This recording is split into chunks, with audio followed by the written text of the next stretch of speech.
शिवाय। आइए आज हम प्रश्न कुंडली के बारे में जानेंगे कि प्रश्न कुंडली कब बनाई जाती है। यदि कोई व्यक्ति हमारे पास आए कि मेरा प्रश्न है कि मेरे बच्चे की शादी कब होगी, तो हमें क्या उसके बच्चे की जन्म कुंडली नहीं देखनी।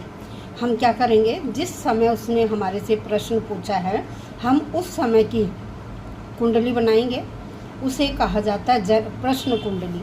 अब प्रश्न कुंडली में क्या है, हमने ये प्रश्न कुंडली बनाई। अब इसमें हम देखेंगे कि जो लगन है, लगन में यहाँ 1 नंबर है। अब लग्नेश कहाँ बैठे, 1 नंबर किसका होता है, मंगल का। अब हमें यह देखना है कि मंगल कहाँ बैठे हैं। अब मंगल बैठे हैं, देखिए यहाँ 4 नंबर में, चंद्रमा के घर में बैठे हुए मंगल, ठीक है। लग्नेश कहाँ बैठे हुए हैं, 4थे भाव में। और विवाह के लिए हमेशा 7वां भाव देखा जाता है, क्योंकि व्यक्ति ने हमसे पूछा कि मेरे जातक की शादी कब होगी, तो ठीक है।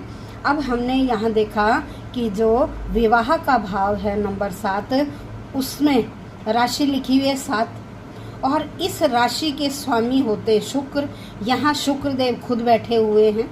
तो नियम है कि यदि लग्नेश और कार्य भाव, यहाँ कार्य क्या, विवाह, लग्नेश और कार्य भाव की आपस में युति हो जाए या उनकी आपस में दृष्टि पड़ रही हो, और साथ में चंद्रमा की भी इनके ऊपर दृष्टि हो, या चंद्रमा लगन में बैठ जाए। अब यहाँ इस कुंडली में चंद्रमा लगन में बैठे हुए हैं, और देखिए जो लग्नेश है वो 4थे भाव में बैठे हुए हैं। अब 4थे भाव की 7वें भाव पर दृष्टि पड़ रही है, मंगल की 4थी दृष्टि, 1 2 3 4, मंगल की 4थी दृष्टि यहाँ पड़ रही है। इसका मतलब इनके बच्चे का विवाह अभी होगा, बहुत जल्दी विवाह होगा, यह कार्य इनका बहुत जल्दी सिद्ध होगा। इस तरह से अलग अलग प्रश्न जो आते हैं उन प्रश्नों के हिसाब से ही लग्नेश को देखेंगे। और जो प्रश्न पूछा गया है, मान लीजिए कोई संतान के बारे में पूछेगा तो हम संतान के लिए 5वां भाव देखेंगे। इसी तरह से प्रश्नों का उत्तर निकाला जाता है।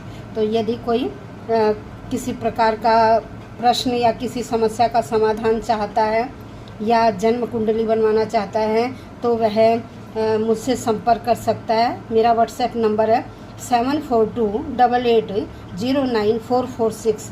ये मैं यहाँ भी लिख दूँगी। धन्यवाद।